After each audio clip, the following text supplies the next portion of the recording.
உலகெங்கும் வாழும் கடவுள் அருள் டிவி நேயர்கள் அனைவருக்கும் என்னுடைய வணக்கங்களை தெரிவித்து இந்த காணொலியை ஆரம்பிக்கிறேன். ஸ்வராய நமக. குலதெய்வமான ஸ்ரீ பொன்முத்து கற்பன சுவாமி அங்காள பரமேஸ்வரி பாப்பாத்தியம்மன் துணையுடன் இந்த நாள் இனிய நாளாக அமைய அனைவரின் அவரவர் குலதெய்வம் காத்து அருள் பாலித்து பிரம்மாண்ட வெற்றியை கொடுக்க வணங்குகின்றேன். இன்று பிறந்தநாள் மற்றும் திருமண நாள் காணும் அனைத்து சொந்தங்களுக்கும் என்னுடைய நல்வாழ்த்துக்கள். இந்த குரு வக்ர நிவர்த்தி, பொதுவாகவே குரு வக்ர நிவர்த்தி குருவை பற்றி நிறைய பேர் சொல்லிட்டாங்க. நான் இன்னும் சொன்னால் போர் அடிக்கிற மாதிரி தான் இருக்கும் உங்களுக்கு. ஆனால் குரு பகவான் என்னென்ன கொடுப்பாரு அப்படின்னா சுபிட்சத்தை கொடுப்பாரு, பார்க்குற பார்வை மூலயமா பலனை கொடுப்பார். ஷார்ட்டாக சொல்லணுன்னா, ஸ்வீட்டாக சொல்லணுன்னா அப்படி தான் சொல்லணும்.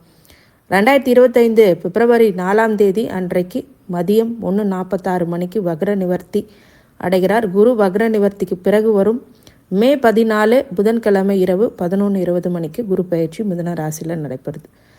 இந்த குரு பயிற்சி 2025 மே மாதம் குரு பயிற்சிக்கு பிறகு மிதுன ராசியில் சுமார் 6 மாதம் சஞ்சரித்து அப்புறம் அக்டோபர் 18 அதிசாரமாக மிதுன ராசியிலேருந்து கடகராசிக்கு நுழைகிறார்.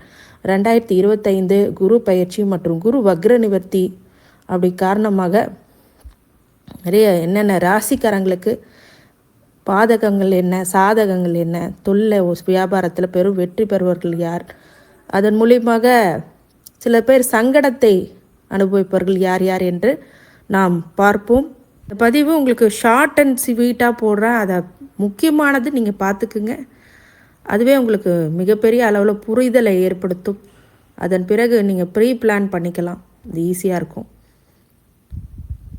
வாங்க பார்க்கலாம். எல்லாத்தோடைய ராசி பலன்களை நாம் பார்ப்போம். குரு வக்ர நிவர்த்தி உங்களுக்கு என்ன செய்ய போகுது. ராசிக்காரங்க, இந்த குரு வக்ர நிவர்த்தி அப்படிங்கிறது நல்ல ஒரு பலனை கொடுக்க காத்திருக்கு. ஏன்னு கேட்டிங்கன்னா, குரு வக்ரம்னாலே சேட்டை பண்ணுறது. அந்த குரு வக்ரம் என்ன பண்ணுவார், சேட்டை பண்ணுவார். உங்களை அவமானங்களை படுத்துவார், கஷ்டங்களை படுத்துவார், சங்கடங்களை படுத்துவார்.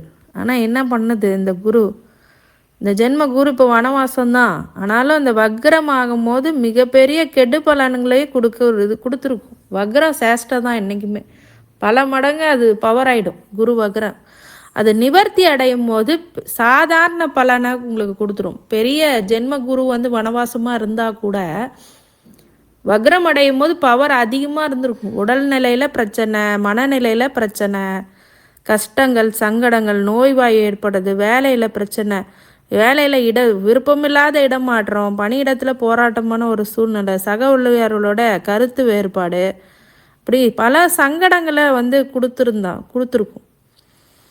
ஆனால் இப்போ அது சரியாகக்கூடிய வக்ரம் சரியாகக்கூடிய நிவர்த்தி அடையக்கூடியதாக இருக்கும்போது 5, 7, 9 பார்வையோட சுப பலன்களை கொடுப்பார். என்னதான் ஜென்மத்தில் உட்கார்ந்தாலும் சங்கடத்தை கொடுத்தாலும் 5, 7, 9 பார்வை இப்போது நல்லதை கொடுக்கும். வக்ரம் அடையும் போது அந்த பார்வை சரியில்லாத பார்வையாக இருந்தால் கூட 5, 7, 9 பார்வை உங்கள் சுபிட்சமான ஸ்தான பலன் சிறப்பாக இருக்கும். பூர்வீக சொத்து கிடைக்கும், தொழில், வேலை, திருமண வாழ்க்கை போன்ற சிறப்பான பலனை கொடுக்கும். 7ஆம் இடத்து சப்தம பார்வையினால் கிடைக்கிறதுனால திருமணம் ஆகாதவர்களுக்கு திருமண வாய்ப்பு, புத்திரபாக்கியம், நண்பர்கள் மூலமாக தொழில் தொடர்பான வாய்ப்புகள், இந்த மாதிரி ஆதரவு அப்படிங்கிறது அளிக்கும். 9ஆம் பார்வை பாக்கியஸ்தானத்தையும் பார்க்குறாரு அப்படின்னால அற்புதமான அந்த பார்வை நீண்ட நாட்கள் தந்தை அல்லது தந்தை ஒரு இந்த மனக்கசப்பு அப்படிங்கிறது முடிவுக்கு வரும். தந்தை வழியில் சொத்து பண வரவுகள் அதிகமாகும். பாக்கியஸ்தானம் அப்படிங்கிறதுனால ஏதான ஒரு வழியில் திடீர் வரவு, சொத்து, புதிய வாய்ப்புகள் அப்படிங்கலாம் இருக்கும். ஜென்ம ராசியிலே இருக்கிறதுனால ஏதாவது மனக்கவலை கொடுக்க தான் செய்யும். தேவையற்ற கஷ்டங்கள், மனசங்கடங்கள் எதிர்கொள்ளக்கூடிய நேரங்காலமாக இந்த காலங்கள் இருக்கும் அப்படிங்கிறது மாற்று கருத்து இல்லை. இருந்தாலும் சில பேருக்கு ஜென்மத்திலே இப்போ குரு ஜாதகத்திலே இருக்கும். அந்த மாதிரி ஜென்ம குரு இருந்தாலே அவங்களுக்கு மனக்குழப்பம்தான், சங்கடம்தான். ஆனால் அது சுபிட்ச பார்வை அப்படிங்கிறது உங்களுக்கு மென்மேலும் வளர்ச்சிகளை தான் கொடுக்கும். ஸ்தான பலம் இப்போ இருக்குது, அதுதான் உங்களுக்கு ப்ளஸ் பாயிண்ட். எல்லாம் நடக்கும், நல்ல சுப நிகழ்ச்சிகளே நடக்கும். தடைக்கு பின் மிகப்பெரிய வெற்றி அப்படிங்கிறது சாத்தியமாகும்.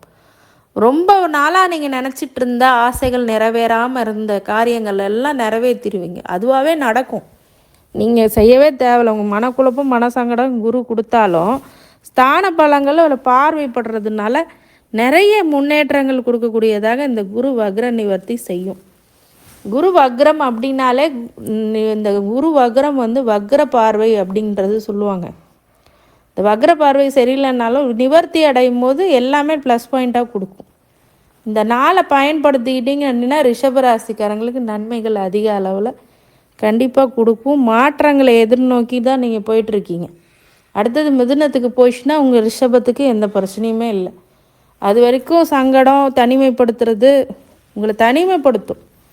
ஜென்ம குரு வனவாசம்னா என்ன?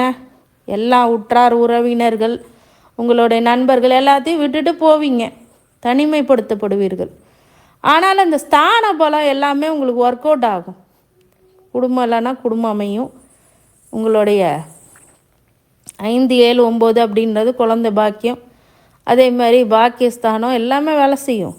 அப்படிங்கும்போது பூர்வ புண்ணியங்களும் வேலை செய்யும். இது போதாதா? குரு பார்வை பூர்வ புண்ணியத்துக்கு கிடச்சிதுன்னா குலதெய்வ அனுகிரகம் எங்கே போனாலும் கிடைக்கும் உங்களுக்கு. திருமணம் ஆகாமல் இருந்தால் திருமணம் ஆகும், திருமணம் ஆகி குழந்தைகள் வருவாங்க. இதெல்லாம் நல்ல சிறப்பான காலகட்டத்தை எதிர்நோக்கி தான் நீங்கள் போயிட்டுருக்கீங்க.